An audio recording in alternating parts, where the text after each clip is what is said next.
Alex was a man who had everything he could wish for: money, status, and a life that others envied. Owning three successful car tuning businesses in Los Angeles, he had worked tirelessly to build his empire from the ground up. His passion for cars had become the foundation of his wealth, and his keen eye for business made him one of the best in the industry. While his work consumed a great deal of his time, Alex never allowed it to overshadow the importance of his relationship with his wife, Chloe. Chloe was not only the love of his life, but his confidant and partner.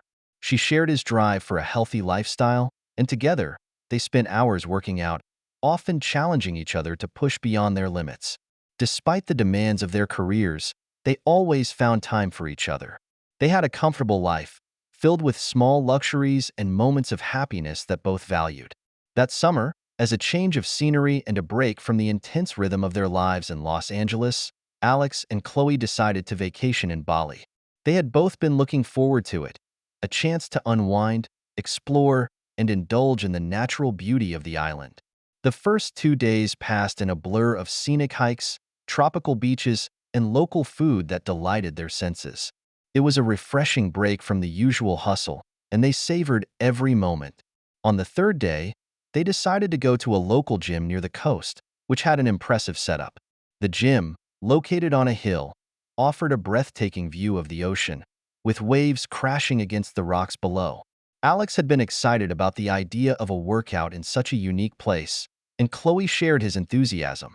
It wasn't just about exercise for them. It was a part of their lifestyle, a shared ritual that kept them close. As they walked into the gym, they decided to focus on their individual routines. Alex was in the mood for some intense arm exercises, while Chloe planned to work on her back. They exchanged a smile and a quick kiss before parting to different sections of the gym, each lost in their world of weights and routines. After an hour of lifting and pushing himself to his limits, Alex decided to switch machines. As he walked across the gym, he happened to glance towards the section where Chloe was. That's when he saw it. A well-built man with broad shoulders and muscular arms was standing close to her. Too close, in fact. The man was holding her by the waist, assisting her with her form. Chloe seemed slightly taken aback, but didn't move away. A flash of irritation shot through Alex. The man was crossing a line, acting too familiar with his wife. Without hesitation, Alex strode over, his heart pounding faster with each step. He wasn't one to tolerate disrespect, especially not towards Chloe. The closer he got, the clearer it became that this stranger was lingering longer than necessary. "Excuse me," Alex said firmly, his voice carrying a note of restrained anger. "What do you think you're doing? She's my wife." The man released Chloe's waist and turned to face Alex, a look of surprise mixed with slight embarrassment on his face. "Oh, hey man, I didn't mean any disrespect. I was just helping her with her form," he replied, holding up his hands in a gesture of apology. "I'm Arthur, by the way." Alex eyed him coldly, not caring for the introduction. He had never been a fan of strangers getting close to Chloe, and this incident felt intrusive. Chloe stepped between them, sensing the tension, and gently touched Alex's arm, trying to calm him. "It's nothing, Alex," she said softly, casting a quick glance at him. "He was just helping me out. Let's not make a scene." Though Alex nodded and backed off, the irritation lingered, clouding his thoughts for the rest of the workout. He couldn't shake off the image of Arthur's hands on her waist, nor the look of surprise mixed with something else in Chloe's eyes. He spent the rest of the day trying to push it from his mind, but the feeling stuck with him like a thorn. That evening, Alex's frustration hadn't entirely subsided. Chloe noticed his unease and gently tried to reassure him. "It was nothing really," she said with a soft smile, reaching for his hand as they walked down a quiet beach near their hotel. "Arthur just noticed I was struggling with my posture and offered to help. It's not worth getting upset over." Alex tried to relax, letting the sound of the waves calm him, but the image of Arthur kept intruding on his thoughts. Chloe's words soothed him slightly, but he couldn't fully shake the feeling of annoyance and discomfort. They had always had trust between them, yet something about this encounter had stirred unexpected emotions. He knew it was irrational, but the protectiveness he felt for Chloe made it hard to simply let go. Later that evening, they decided to dine at a cozy seaside restaurant known for its live music and spectacular views of the sunset. They found a table near the edge, where they could watch the sky turn shades of orange and pink as the sun dipped below the horizon. Alex ordered his favorite seafood dish, hoping that the beauty of the evening and Chloe's presence would distract him from his earlier frustrations. But fate had a different plan. As they settled into their meal, Alex's gaze swept across the restaurant, scanning the crowd. To his surprise and irritation, he spotted Arthur. The muscular stranger was seated just a few tables away, laughing with a group of equally fit, imposing friends. It seemed like they were locals, enjoying a lively night out. Arthur was animated, gesturing as he spoke, and every now and then, his gaze would shift, landing briefly on Alex and Chloe. Alex's jaw tightened, and he felt a familiar surge of anger rising within him. He clenched his fists under the table, trying to keep his composure. Chloe noticed his sudden change in expression and followed his gaze to where Arthur and his friends were seated. "Alex," she whispered, placing a calming hand on his arm. "Let it go. It's just a coincidence that he's here. We're in a small area. It's bound to happen." But Alex wasn't satisfied. To him, it felt like a provocation, intentional or not. He lowered his voice, keeping his tone sharp. "I don't want him around. Either we leave, or I'll go over there and punch him in the face." Chloe looked at him, a mixture of concern and frustration in her eyes. "Alex, don't do something you'll regret. We're here to enjoy ourselves, not to get into fights." Reluctantly, Alex agreed to stay, but his focus was entirely on Arthur. Every laugh, every glance Arthur cast their way seemed to mock him, feeding his insecurity and frustration. Deep down, he knew he was reacting out of pride, but he couldn't help it. The feeling gnawed at him, leaving him tense and restless for the rest of the evening. The next morning, Chloe suggested they spend the day exploring different parts of the island to change the mood.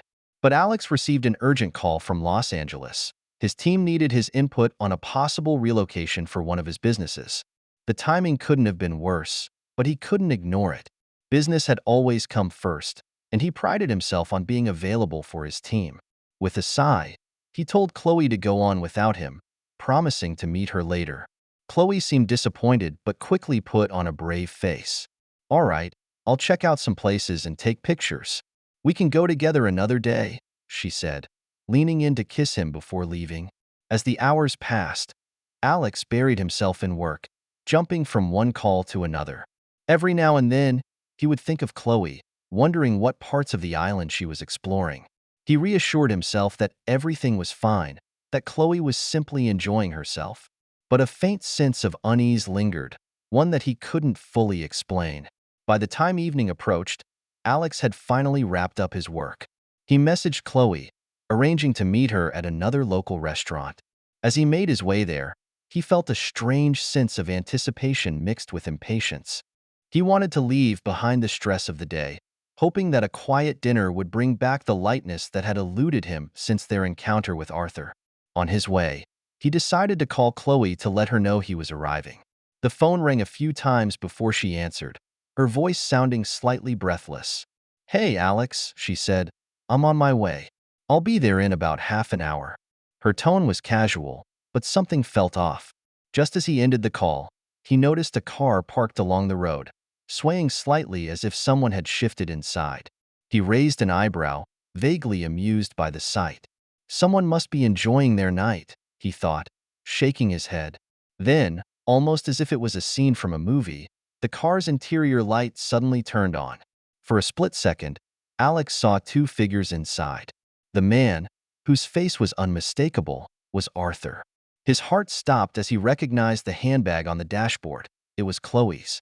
All the doubts and suspicions he had ignored over the past 2 days crashed over him like a tidal wave. Without another thought, he pulled over, gripping the steering wheel so tightly his knuckles turned white. He felt a mix of rage, betrayal, and disbelief. His mind raced, processing the situation in fragments, each thought more painful than the last. He opened the trunk of his car, his hands shaking as he grabbed a car jack.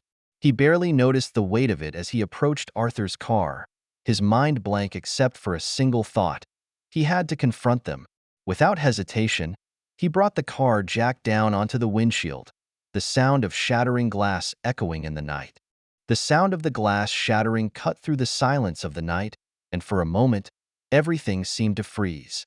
Alex stood there, gripping the car jack, his chest heaving as he tried to control the rage that pulsed through his veins. The broken windshield was a small, satisfying release for the storm of emotions swirling within him, but it wasn't enough. A second later, the car door swung open, and Chloe emerged, draped in nothing but a beach towel. Her face reflected pure shock, eyes wide with horror as she took in the sight of Alex standing there, the jack still clenched tightly in his hand. Behind her, Arthur climbed out of the car, visibly unsettled but trying to put on a calm face.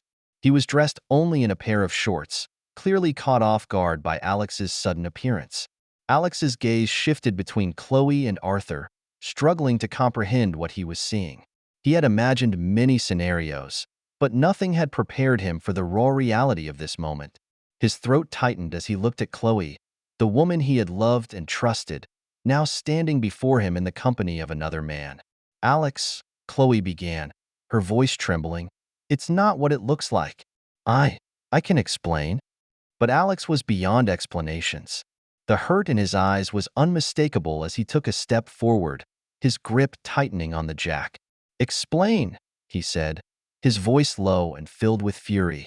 "What could you possibly say to make this better? You cheated on me with him? After everything we had?" Chloe's face fell, her expression a mix of shame and desperation. She searched for words, but none seemed right. Every attempt to explain sounded hollow, even to her own ears. She had crossed a line, and now there was no going back. "Alex, please, just listen. It's not as simple as you think," she stammered, reaching out a hand toward him. Arthur, sensing the rising tension, stepped forward, his own expression a mixture of guilt and resolve. "Listen, man," he said, raising his hands in a gesture of peace. "I didn't mean to disrespect you. I swear. Chloe told me things were complicated between you two. It just happened." The words only fueled Alex's anger further. He turned to Arthur, his eyes flashing with a dangerous intensity. "You thought you could just walk into my life and destroy everything? You thought you could take what's mine?" He spat, his voice trembling with barely controlled rage. "How dare you even speak to me after this?" Arthur took a step back, clearly intimidated by Alex's intensity, but he didn't try to deny his actions. Instead, he lowered his gaze, as if accepting the weight of his own choices. "I'm sorry," he murmured, his tone genuine but inadequate. "Maybe I did cross a line, and for that, I apologize. But it's not entirely on me."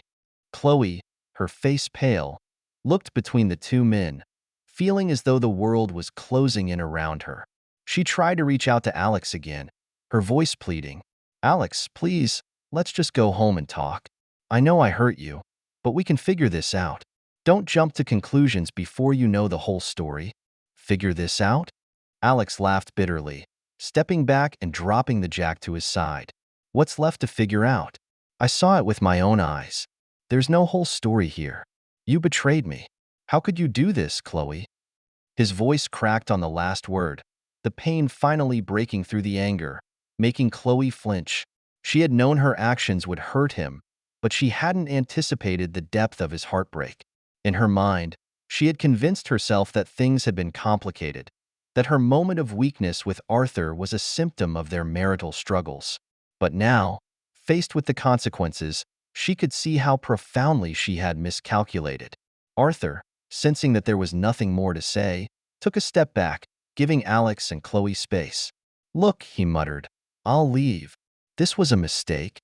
He shot Chloe a final look, one that held a mix of regret and finality, before turning and walking away into the night.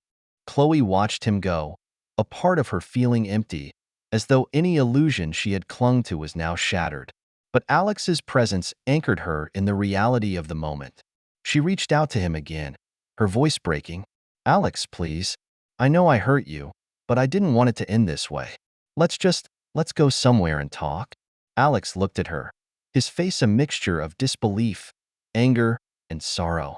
He opened his mouth to respond, but then closed it, shaking his head as if words had become meaningless. Slowly, he lowered the jack, dropping it back into the trunk of his car. For a moment, he just stood there, staring at Chloe with an intensity that cut through her, making her feel exposed and vulnerable. Without another word, he got into his car and slammed the door shut. Chloe reached out, but he was already pulling away, the screech of the tires cutting through the silence of the night. She stood there, watching him disappear down the road, feeling an overwhelming sense of loss and regret. She knew, deep down, that this was the end. The drive back to the hotel was a blur for Alex. His mind raced, filled with fragments of memories and emotions that didn't fit together, each one more painful than the last. He remembered the quiet mornings he and Chloe had shared, the countless little moments that had made up their life together, and the plans they'd once made. Now, every one of those memories felt tainted, like old photographs stained and faded beyond recognition. Arriving at the hotel, he parked hastily and walked through the lobby with a sense of urgency, as if escaping from a nightmare. The staff greeted him with polite smiles, oblivious to the storm brewing within him. He hardly noticed them, his mind focused only on one thing: leaving. He needed to get away, to put as much distance as possible between himself and the pain that was crushing him from the inside. Entering their suite, he was struck by the remnants of their time together. A few clothes strewn around, an open suitcase, Chloe's perfume lingering in the air. Each small detail felt like a reminder of the life they had built and, in a single evening, lost. He moved quickly, packing his belongings, his movements almost mechanical, as if acting on autopilot. He tossed his things into his suitcase, barely noticing what he grabbed, determined only to erase every trace of this place and the memories associated with it. As he zipped his suitcase shut, his phone buzzed. He glanced at it, seeing Chloe's name flash on the screen. He hesitated for a moment, the anger and sadness rising again. But then he let it ring out, unwilling to hear her explanations. There was nothing she could say that would undo what he had witnessed. A few minutes later, he went down to the reception desk. The clerk greeted him with the same warm smile he had received when they first arrived, unaware of the turmoil Alex was going through. "Checking out early, sir?" the clerk asked, noticing the suitcase by Alex's side. "Yes," Alex replied, his voice quiet but firm. "Please cancel the remaining days and dispose of any items left in the room. They're no longer needed." The clerk nodded, slightly taken aback but respectful of his request. As Alex handed over his room key, he felt a finality settle over him, as if this gesture symbolized the end of something much larger than a vacation. In his mind, he had already closed the chapter on Chloe, and he wanted nothing left behind to remind him of the hurt. Once the formalities were complete, he booked the earliest flight back to Los Angeles, desperate to return to familiar ground. The idea of home felt comforting, even though he knew it would be empty and cold without Chloe. But at least there, he would have the space to think, to heal, and to start over. On the flight, Alex stared out the window, the clouds below him blurring as he struggled to process the whirlwind of emotions within. The betrayal still felt raw, a wound too deep to even comprehend fully. He tried to distract himself, focusing on work and business, but even those thoughts were shadowed by Chloe's face, her touch, her voice. All things that had once brought him comfort but now only caused him pain. By the time he landed in Los Angeles, he had made a decision. He couldn't go back to the life they'd shared. Too much had been broken. For him, betrayal wasn't just a mistake. It was the end of everything they had built together. In his heart, he knew he could never forgive her, nor would he try to mend the shattered trust between them. Upon arriving home, he immediately contacted a real estate agent and arranged to sell the house. The decision felt liberating, like shedding a weight he could no longer carry. Every corner of their home held memories, echoes of laughter and love that now seemed hollow. He couldn't bear to live among those reminders, knowing that the life he had once cherished had been built on a foundation that had crumbled in an instant. In the following days, he made sure that Chloe's belongings were packed up and prepared for disposal. He wanted no reminders of her, no trace of the betrayal that had tainted his life. Friends reached out, sensing that something was wrong, but Alex kept his responses brief, unwilling to delve into the details. This was his burden, and he would bear it alone. As he moved forward, he focused on his businesses, pouring his energy into his work with a newfound intensity. It became a refuge, a place where he could reclaim his sense of control and purpose. He realized that he didn't need anyone else to complete him. He could find fulfillment in his own achievements, in the empire he had built with his own hands. Yet, late at night, when the world was quiet and the distractions of the day faded, he would sometimes feel a pang of sorrow. He couldn't deny that he had loved Chloe deeply, and the emptiness left by her absence was something he couldn't simply ignore. But with each passing day, the hurt lessened, replaced by a resolve to live on his own terms, free from the weight of betrayal. Alex knew he had changed. He was no longer the man who believed in forever or in the promises of love. Now, he was someone who understood the value of self-reliance, of trusting no one but himself. He had lost his faith in love, but he had gained something else, a determination to start anew, to build a life that belonged to him alone. Subscribe so you don't miss new stories on the channel.